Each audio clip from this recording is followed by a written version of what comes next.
Hey, beautiful people. I want to dedicate this to all leaders. Let me tell you something. Sometimes you look around and you wonder how, like, a family seems cursed. The entire family is killed. They had developed some terrible disease and sickness. They age poorly. They age badly. We forget that scripture, what that talks about when we do things outside of the auspices of God's holiness, outside of the auspices of God's standard. What we do is we're sowing seeds of generational curses that will pass down. And sometimes people will see something happening to some people and they feel that that individual has done something evil and wicked. Not necessarily it is the sins of their foreparents. Now, leaders, you have to be very careful. Now, David was considered a man after God's own heart. I consider him like the most loved, what should I call him? Apostle in a sense. You wouldn't describe him as an apostle, but let me call him that because he had a good communication with God himself, right? And this would have been before Jesus' time, if you understand.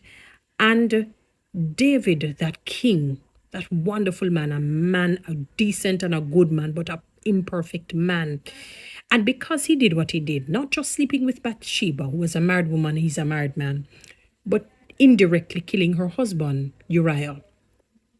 And what God said, God said, David, I become a love you.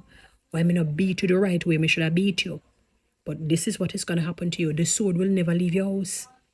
Even when the next generation, and you saw what happened when it will never leave them because of what he did.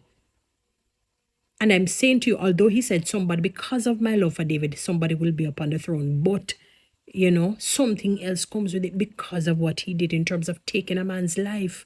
Now, leaders, it doesn't matter if you're a secular leader, Christian leader, be careful of the things that you do. You are sowing some serious seeds of generational curses.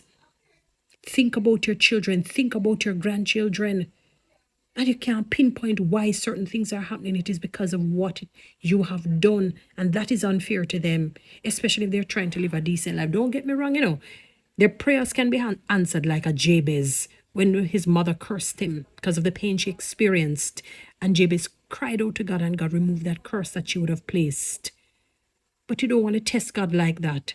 So leaders, be careful when God gives you a mandate, for example, to lead people, to lead a workplace, to lead a church, to lead some entity, and you mismanage it, believe you me, God will make you pay. Be careful. Be very, very careful. All right? And a word to the wise is sufficient. Guys, follow me on TikTok. Subscribe to my YouTube channel. Share this.